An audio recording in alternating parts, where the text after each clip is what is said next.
Tom Cruise has said he's going to keep making movies, quote, into his hundreds, and that he will, quote, never stop doing action. I, for one, am looking forward to 100-year-old Tom Cruise doing action movies. Why would anyone want that?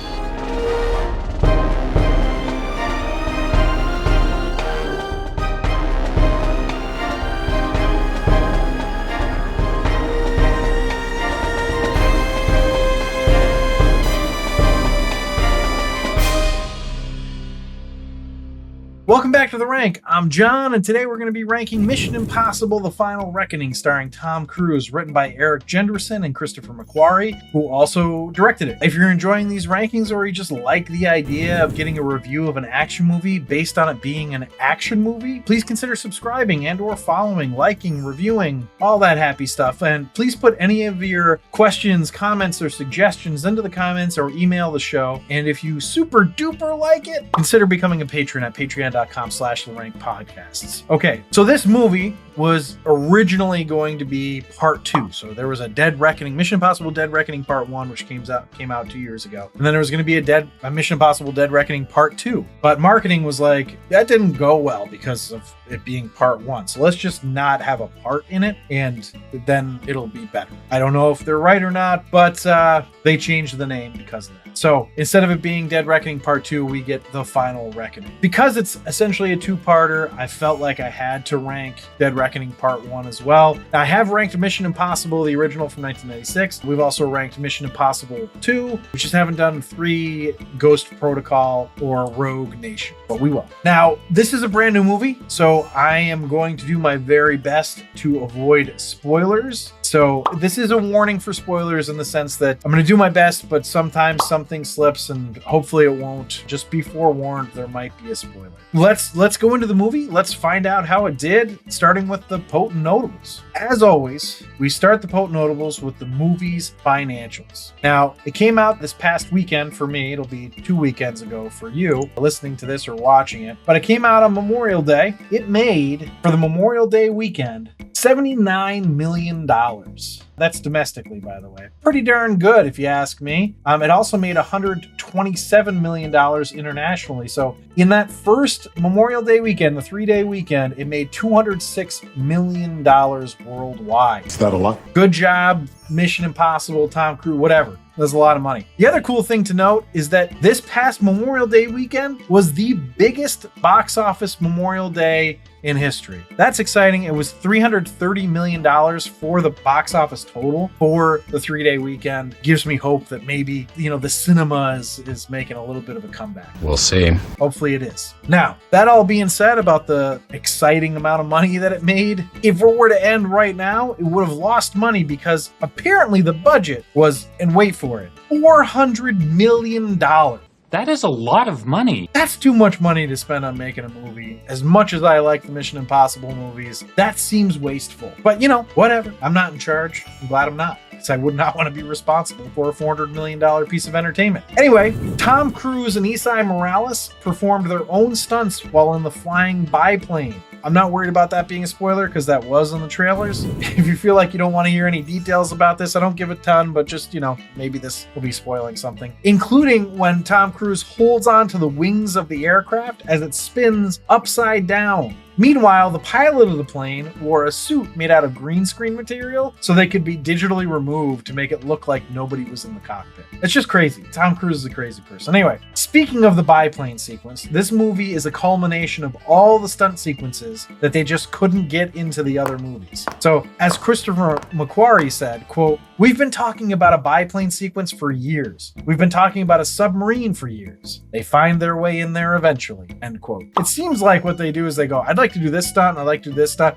and they just have like a list of stunts, and they're like, okay, let's build a movie around. Now, in regards to the runtime, which was a lot, 2 hours and 49 minutes. McQuarrie said, quote, "Interestingly enough, post Dead Reckoning, we had a complete rethink of this movie. Tried to make a non-linear movie, tried to make something that was shorter, and the movie just went right back to the way it wanted to. It's that way. It was always headed to this point," end quote. quote. Now, if that makes you curious how long this movie is with deleted scenes, back to Macquarie again, quote, there was a 4-hour cut of this movie, which I thankfully never saw, end quote. I am also thankful that I did not see that 4-hour cut. Okay, so now it's time to do a little discussion on how crazy Tom Cruise is. So I'm gonna let Macquarie once again do the talking for us. So here he goes, quote, the really terrifying part of that is that when Tom climbs out onto the wing of that plane, he's immediately being hit with wind going 140 miles an hour. You can't breathe. I'm saying this from experience. I did it as well. And it's pretty extraordinary, but what would happen is we'd have a timer. Mary Boulding, my assistant director, would be sitting next to me in the helicopter,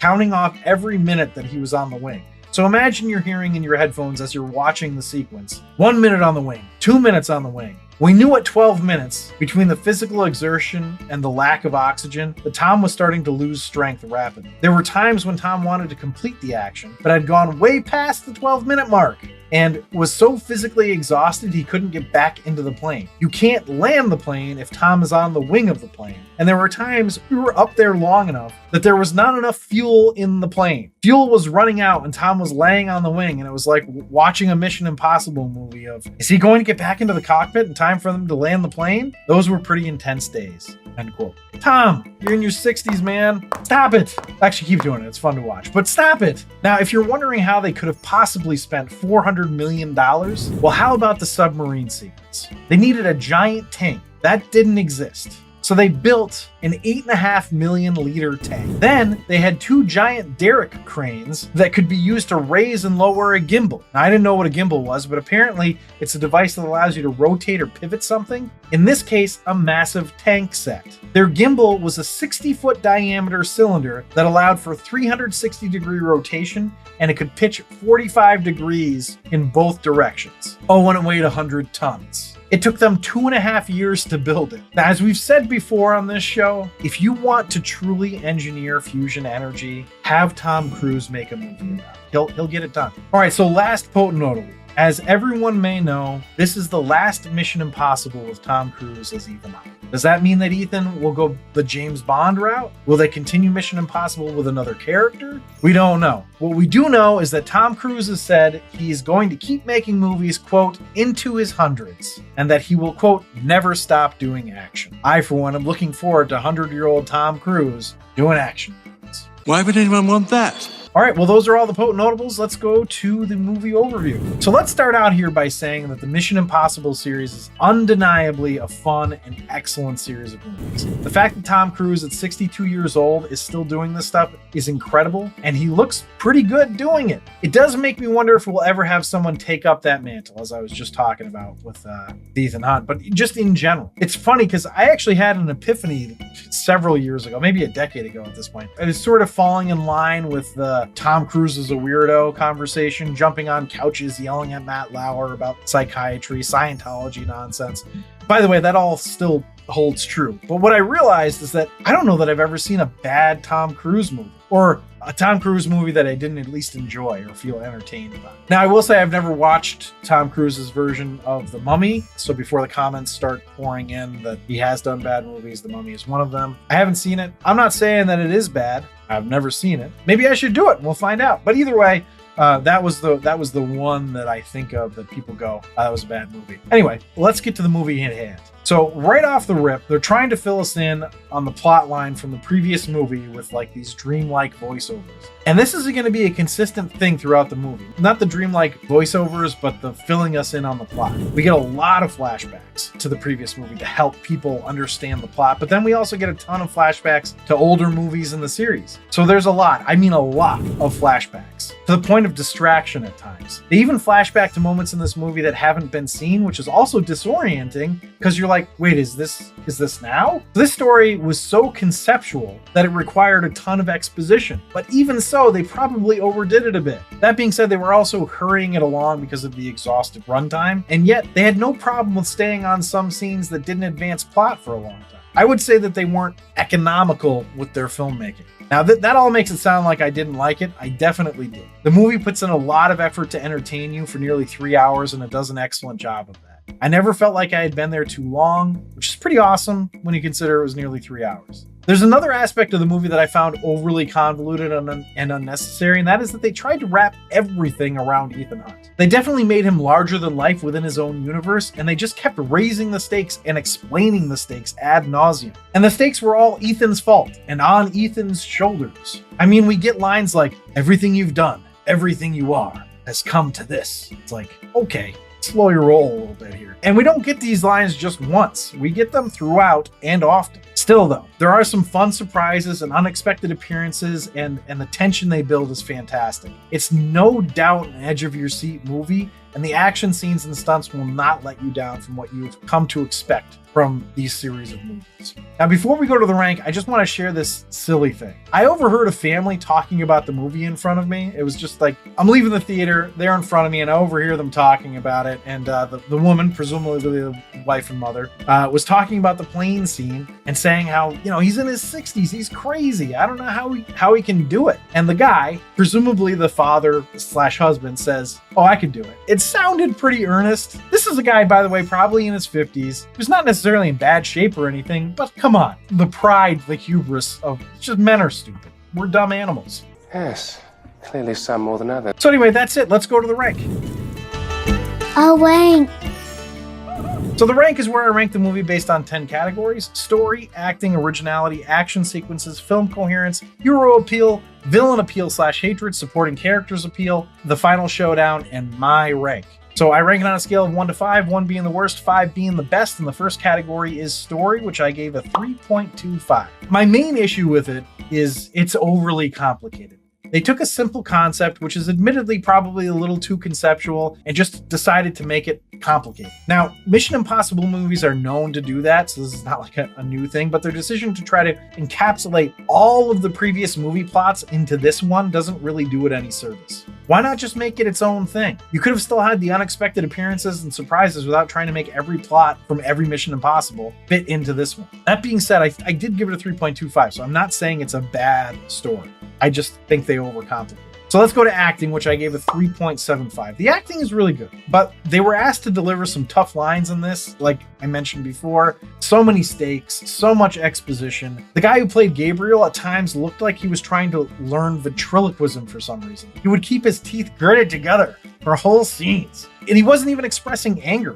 I don't know what was with that choice, but whatever. Plus the fawning over Ethan was a lot, which is fine, but it makes for some tough lines. So let's go to originality, which I gave a 3.5. It's really hard to call this original. Do you need to have seen the previous movies to understand what's happening in this one? Probably not, but that's because they painstakingly point out everything from previous movies, keep you up to speed, which again, didn't need to happen. It's also part 2, even though it's not called that anymore, which detracts from the originality a bit. That being said, the originality being a 3.5 and not lower is because of the uniqueness of its action sequences. It's impressive how unique and creative they've always been able to be with the stunt work, stunt coordination, all that stuff in action sequences in these movies.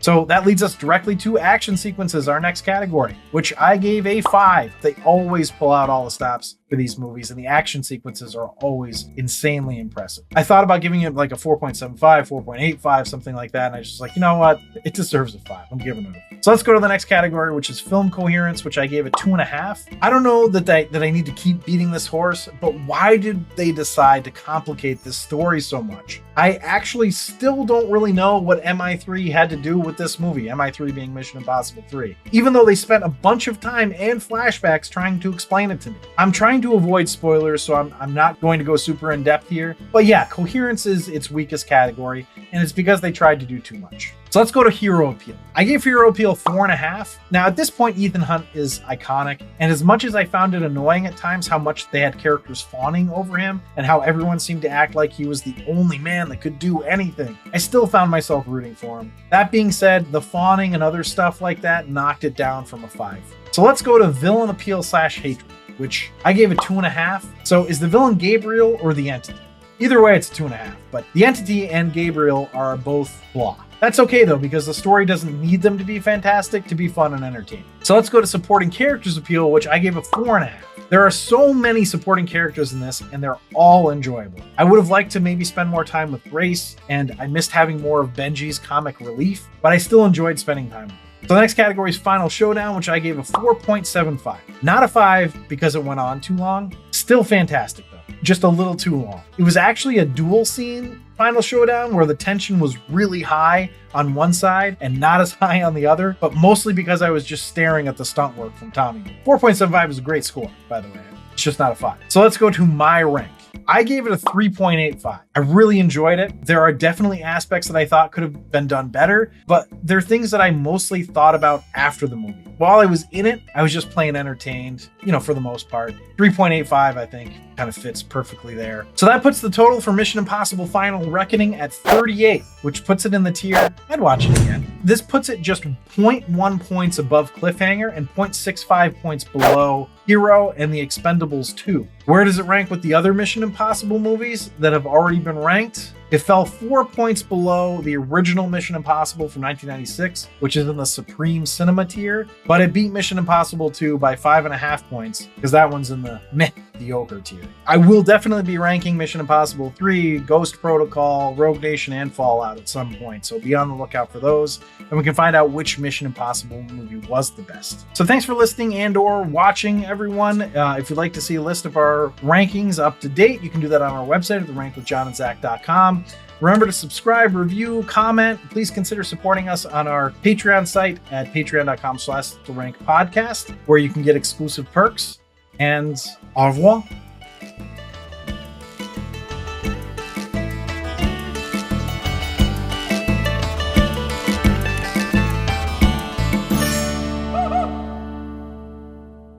So thanks for listening / watching, everyone. If you'd like to see a list of our son of a bitch.